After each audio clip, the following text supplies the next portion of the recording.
By 1965, Johnny Cash had been arrested 7 times. He had totaled so many cars that his insurance had been canceled. He had set a national forest on fire. Not metaphorically, not as a lyric in a song, but literally, with an unattended campfire that consumed 508 acres of the Los Padres National Forest in California and killed 49 of the last condors in the wild. The United States government sued him. He told the judge he didn't give a damn about the government's condors. He was swallowing 60 pills a day. Amphetamines to stay awake, tranquilizers to come down from the amphetamines, more amphetamines to counteract the tranquilizers. The cycle had been building since the mid-1950s and had reached, by the mid-1960s, a level of consumption that his body was managing through the specific biochemical adaptation that long-term drug use produces, not functioning normally, but functioning abnormally in a way that had become, for him, the new normal. He weighed 150 pounds. He had entered the Sun Records studio a decade earlier at a healthy 190. The 40 pounds missing from his frame were the 40 pounds that the pills had consumed in the process of consuming him. He was the biggest name in country music. He was also, by any objective measure, in the process of dying. And here's the thing that makes the story of Johnny Cash in the 1960s unlike any other addiction story in American music. He knew it. He knew every step of the way what was happening to him, what it was costing him, who it was hurting.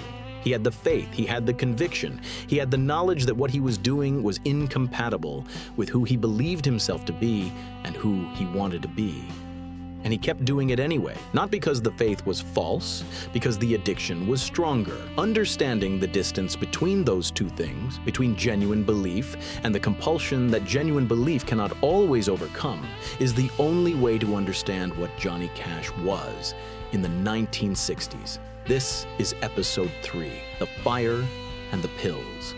The destruction that was also somehow the path to everything that followed. The move to Columbia Records in 1958 brings the resources and the platform that Sun Records could not provide, and it brings them at the specific moment when the pills are beginning to reorganize Johnny Cash's life around their own requirements rather than his. The Columbia years begin with genuine creative ambition. The label gives him budget and access and the attention of producers whose skills exceed what the Modest Sun operation could bring to bear. And Johnny responds initially with the energy of someone who understands that the larger stage requires a larger statement. The recordings from the late 1950s and early 1960s show an artist expanding his range. Concept albums, historical narratives, the specific ambition of someone who is not content to simply repeat the Sun Records formula on a bigger budget, but who wants to find out what the voice and the songs and the specific emotional vocabulary he has developed can do when given more room to operate. Ring of Fire arrives in 1963, and it is the most important song of the decade for reasons that Johnny Cash does not fully understand at the time of its recording. The song is written by June Carter, the daughter of Maybelle Carter, of the Carter family whose radio broadcasts shaped the Dias farmhouse evenings of Johnny's childhood, now a performer in her own right whose wit and talent and specific quality of grounded, earthy wisdom have made her one of the most beloved figures on the country circuit. She and Johnny have been touring together. She has been watching him destroy himself with a clarity that outsiders sometimes have about situations that the person in the middle cannot see clearly. And the watching has produced in her a complicated, unwanted, thoroughly inconvenient love for a man who is married to someone else and who is in the process of making himself unlovable through the specific chemistry of amphetamines and recklessness. She writes Ring of Fire about falling in love with Johnny Cash. The fire of the title is not metaphorical in the simple sense, and it is the specific fire of loving someone whose self-destruction you can see and cannot stop. The fire of a feeling that you know is going to cost you something real regardless of what you do about it. It is the most honest love song in country music history, written by the woman who will eventually save the man it is written about, at the moment when saving him is still a distant and uncertain possibility. Johnny records it in 1963 with mariachi horns, an arrangement that June considers wrong for the song, and that turns out to be the element that makes it the most recognizable thing he has ever recorded. The horns create the specific, slightly surreal quality of a song that sounds like nothing else in the country catalog, that announces itself in the first 2 seconds as completely itself, and nothing else. It goes to number 1 and stays there for 7 weeks. Johnny Cash is, at 31, the dominant figure in American country music. He is also, at 31, swallowing pills in quantities that his body is beginning to visibly protest. The weight is disappearing. The face that the cameras catch between performances is the face of a man whose interior resources are being depleted faster than they can be replenished. Hollow-eyed, restless, the specific look of someone who is running on chemicals rather than nutrition and sleep and the ordinary biological maintenance that a human body requires.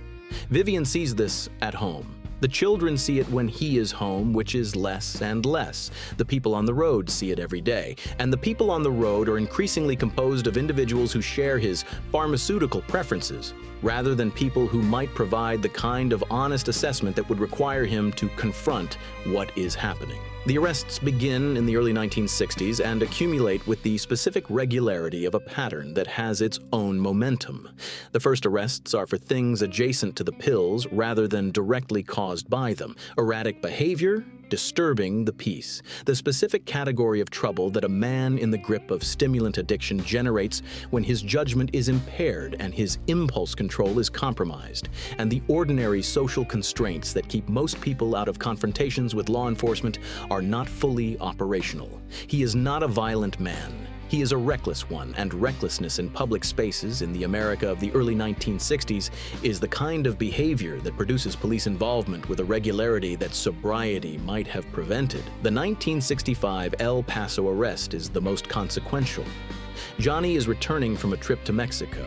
The specific geography of the border town carrying its own pharmaceutical logic, the accessibility of drugs across the line that American pharmacies require prescriptions for, when customs officers at the El Paso airport find the pills, not a small personal supply. Over 1,000 amphetamine tablets and several hundred tranquilizers stuffed into his guitar case and his boots, the specific concealment method of someone who has been doing this for long enough to have developed a system. He is arrested. He is charged. The case goes to court and he is convicted and given a suspended sentence. The first offense producing the leniency that the law sometimes extends to famous people in their initial encounters with the consequences of their behavior. The conviction is suspended. The pills are not suspended. He returns to the road with the specific lesson that the court experience was supposed to teach him, filed away somewhere inaccessible, and continues. The Los Padres National Forest fire comes in June 1965. Johnny is camping in the Hills Canyon area of California in a truck camper, the specific solitary road trip retreat of a man who is simultaneously never alone on the road and profoundly isolated from any genuine human connection. He falls asleep. The camper's exhaust pipe overheats. The dry brush of the California hill country catches. 508 acres burn. 49 endangered California condors die, birds that the government has been spending years and significant resources trying to protect, gone in an afternoon because a man in a drug-induced sleep did not notice that his vehicle was starting a fire. The lawsuit that follows is the specific legal form of the universe attempting to communicate to Johnny Cash the scale of the damage he is doing. He appears before the judge in the federal case with the specific combination of genuine contrition and genuine defiance that characterizes his public persona in these years. Sorry for the condors in the way that a man who has a conscience is sorry for everything he damages, contemptuous of the institutional proceedings in the way that a man who has adopted the outlaw identity deeply enough finds institutional authority contemptible on principle. The judge is not impressed by the defiance. The fine is significant. The contempt is noted. Behind the headlines and the arrests and the fires, Vivian is raising 4 daughters in California with the specific combination of love and exhaustion and bewilderment that the wife of an addict carries. Trying to maintain the ordinary structure of family life around a central absence. Trying to explain to children who love their father why their father is not there.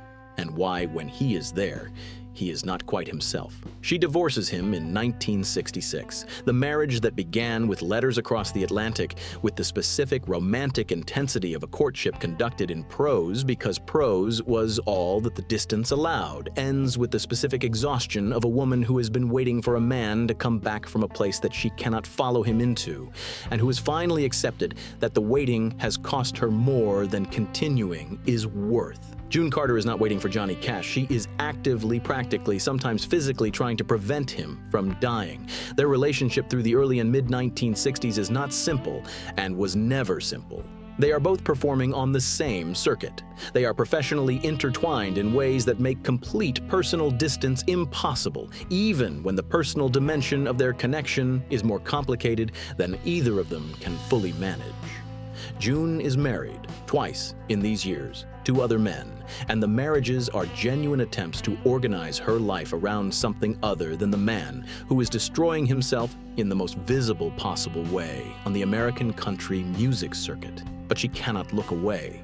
She has the specific quality of some people in the presence of others' self-destruction, the inability to simply leave, the compulsive attention to the destruction, the belief that the right intervention at the right moment might produce the change that all previous interventions have failed to produce. She hides his pills when she can find them. She confronts him about the using in ways that produce temporary acknowledgement and no lasting change. She watches him shrink from 190 pounds to 150 and understands that what she is watching is not a lifestyle choice, but a medical emergency that is happening in slow motion in full public view. The country music circuit is not, in the mid-1960s, a community particularly organized around intervention in members' addictions. The touring life of the era is structured in ways that facilitate rather than impede substance use. The long drives, the irregular hours, the availability of pharmaceutical stimulants as a practical solution to the practical problem of needing to be awake and performing when the body insists on sleep. Many of the people around Johnny Cash are managing their own versions of the same problem. The specific social environment of the road in the 1960s is not designed to produce the kind of honest accountability that recovery requires. June provides the only consistent, honest accountability available to him. She is not always effective. She is always present, always watching, always the person who tells him what she sees rather than what he wants to hear.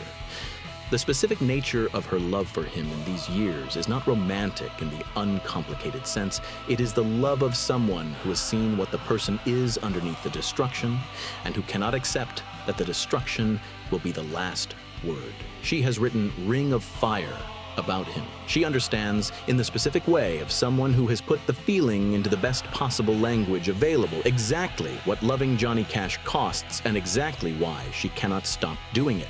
She is waiting, not passively, but with the active patience of someone who is doing everything within her power and who understands that the final decision, the decision to stop, to change, to choose life over the pills, is not hers to make. October 1967, Nickajack Cave, Tennessee.